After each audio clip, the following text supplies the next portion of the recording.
Then proviso 2 of the Article 20. No person shall be prosecuted and punished for the same offense more than once. So this comes double jeopardy. So this Article 20 is very important and it is applied in all cases, especially criminal cases. No person shall be prosecuted and punished for the same offense more than once. Then proviso 3. No person accused of any offense shall be compelled to be a witness against himself. That means accused has an absolute right to remain silent throughout the trial.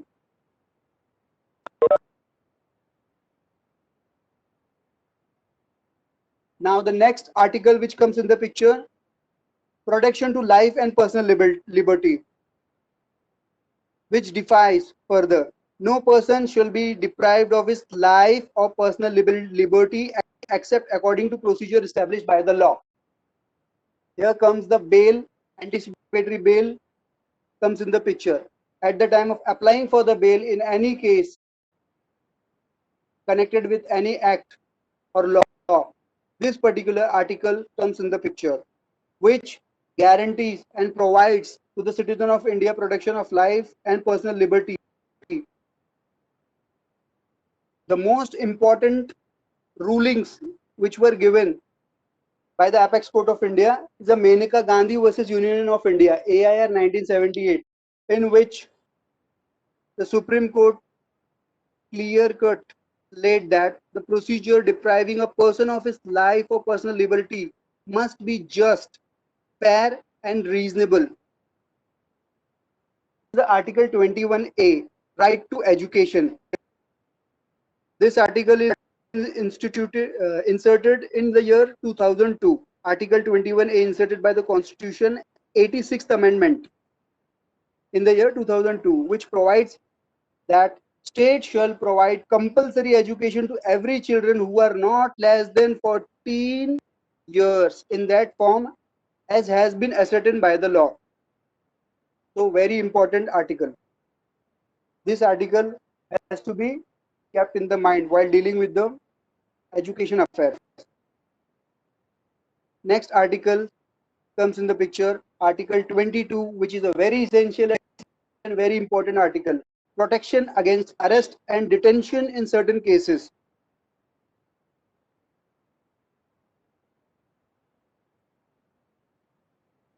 In this article, no person who is arrested shall be detained in custody without being informed as soon as may be of the grounds for such arrest, nor shall he be denied the right to consult and to be defended by a legal practitioner of his choice.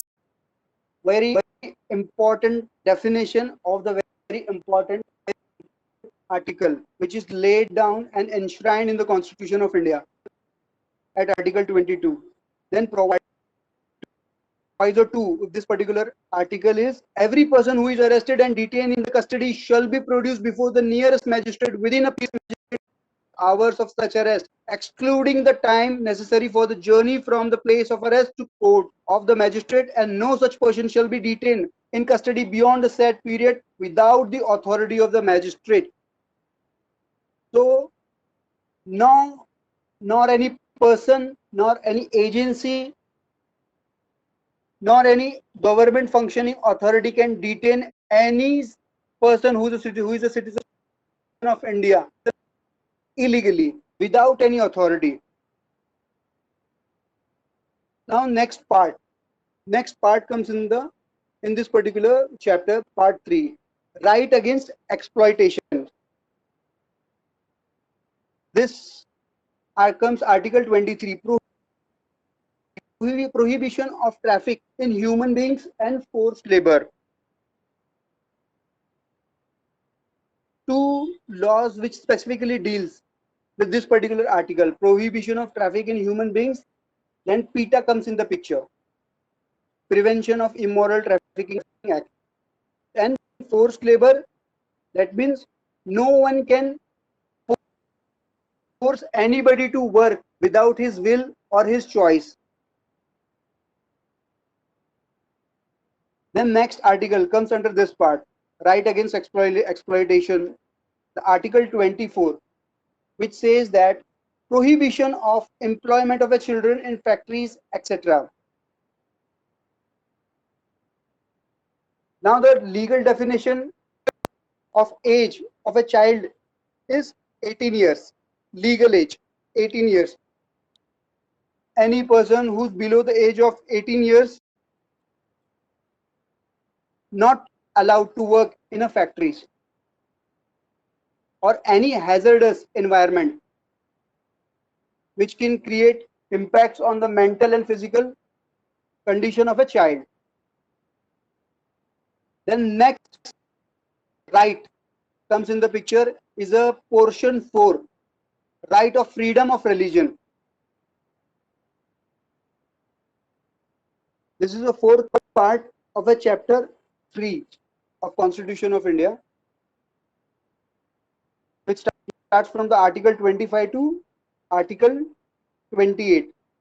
25 says freedom of concise and free profession, practice and propagation of religion.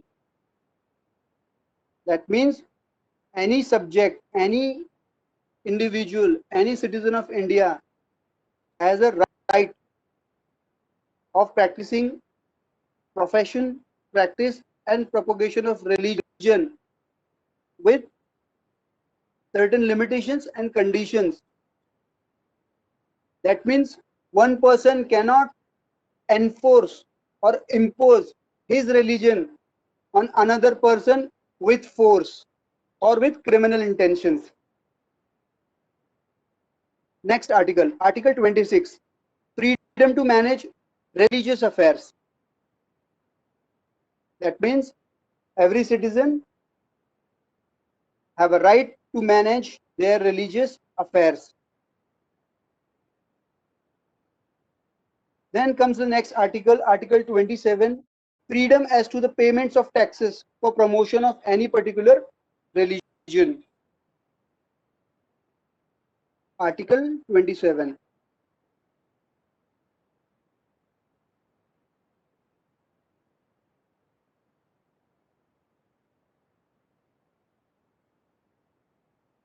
No person shall be compelled to pay any taxes, the proceeds of which are specifically appropriated in payments of expenses for the promotion or maintenance of any particular religion or religious denomination. That means it cannot be forced on any citizen of India that you have to pay on the name of religion. Then comes next article, Article 28, freedom as to attendance at religious instructions or religious worship in certain educational institutions, which gives us freedom to choose religion of our choice and to do prayers to enter the particular institutions of those particular religion which you like and choose to practice. No religious instruction shall be provided in any educational institution wholly maintained out of the state funds. This clear cut says that no religious practice has to be conducted in the educational institutions which are state funded. And proviso 2 of this article states that nothing in clause 1 shall apply to an educational institution which is administered by the state but has been established under any endowment or trust which requires that religious instructions shall be imparted in such institutions. At proviso 3, no person attending any educational institution recognized by the state or receiving aid out of the state funds shall be required to take part in any religious instructions that may be imparted in such institutions or to attend any religious worship that may be conducted in such institutions or in any premises attached thereto, unless such person or if such person is a minor, his guardian has given his consent thereto. It means consent of a guardian is very much necessary. The next part of this particular chapter comes is cultural and educational rights. In this Article 29, Article 29 states that protection of interest of minorities. As far as India is concerned, many minorities are there, which are which are lesser in numbers. For example, Parsis, for example, Sikhs, etc., etc. Article 29. Protection of interest of minorities. Any section of the citizens residing in the territory of India or any part thereof having a distinct language, script or culture of its own shall have the right to conserve the same. They have a right to conserve the same. That means no any adverse imposition can be made on them to follow a particular command. Then proviso 2 of this article. No citizen shall be denied admission into any educational institutions maintained by the state or receiving aid out of the state funds on grounds only of religion, race, caste, language, or any of them. So the above mentioned grounds cannot become a barrier to get an admission to any child or major on these grounds to any educational to get admitted in any educational institutions which are run by the state funds, which are directly indirectly connected with the state. Next article comes in the picture is the Article 30, right to minorities, rights right of minorities to establish and administer educational institutions. So as far as Article 30, which clearly says and gives the certain permissions to the minorities so that they can establish their own institutions like schools and educational institutions and trusts. All minorities, whether based on religion or language, shall have the right to establish and administer educational institutions of their choice. So they can set up an establishment. They are being granted permission by the Constitution of India that they can do and they can part with. Then Article 31 is the acquisition of property compulsorily. It is repealed. Then Article 31A, which is saving of laws providing for acquisition of estates, etc. So these are some non-regular articles. So I am skipping. I am directly going to the portion 6 of right to constitutional remedies. Article 32, very important article as far as Constitution of India is concerned. With the help of these articles, the remedies laid down under these articles, any citizen of India who have suffered losses or damages can invoke these remedies which are laid down under Article 32 of Constitution of India at high courts of various states and at apex court.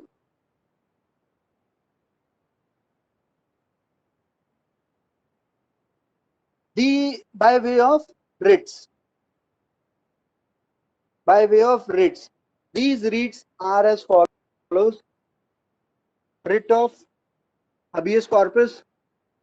Any person is detained illegally in illegal detention. Relative, any well-wisher of that particular person or detainee can invoke this writ in High Court as well as Supreme Court, which is called as a writ of habeas corpus.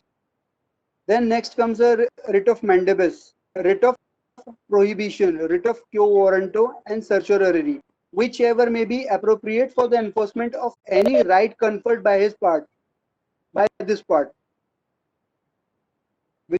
without prejudice to the powers conferred on the Supreme Court by Clause 1 and 2. Parliament may, by law, empower any other court to exercise within the local limits of its jurisdiction all or any of the powers exercisable by the Supreme Court under Clause 2. The right guaranteed by this article shall not be suspended except as otherwise provided for by this Constitution. Article 33. Power of a parliament to modify the rights conferred by this part in their application to forces, etc. Parliament may by law determine to what extent any other rights conferred by this part shall in their application to. मेरा पहला प्रश्न है कि अभिषेक ने बोला every citizen of India, तो every citizen of India में कौन है? दूसरे उन्होंने फ्रीडम ऑफ स्पीच बोला कि अपने प्रोटेस्ट कर सकते हैं शांतिपूर्वक, तो ये सिटीजन ऑफ इंडिया कौन है? और ये फ्रीडम ऑफ स्पीच में जो कॉलेज और यूनिवर्सिटी के स्टूडेंट्स पर देशद्रोह राष्ट्रद्रोह के केस लगते हैं, क्या वो सही है? Sir, now this is a subject matter of a trial. एक सवाल हमारे पास हर्षल मोडेकर जी का भी है कि आर्टिकल 14 बात करता है that we have a right to equality, और आर्टिकल 15 बोलता है that we should not have any discrimination with respect to discrimination. So how exactly are both of these? Among these two articles, there is no conflict. Article 14 says equality before the law, that every citizen of India who is a citizen of India, subject, pupil of the India, has to be treated equally before the law. This is Article 14, and Article 15 is creating a prohibition on the practices of observing discriminations on the grounds of religion, race, caste, sex, or place of birth. So these both two articles are totally entirely different. They are not coming in the way of each other. Article 14 is also for the non-citizen of India, who are not the citizen of India. Any person living within the territory of India will have the benefit of equality before law. That is Article 14 of Indian Constitution. अच्छा, constitution के topic पे तो Okay. debate As ही far होगा, as my constitution knowledge के topic पे class मुश्किल है. Yes.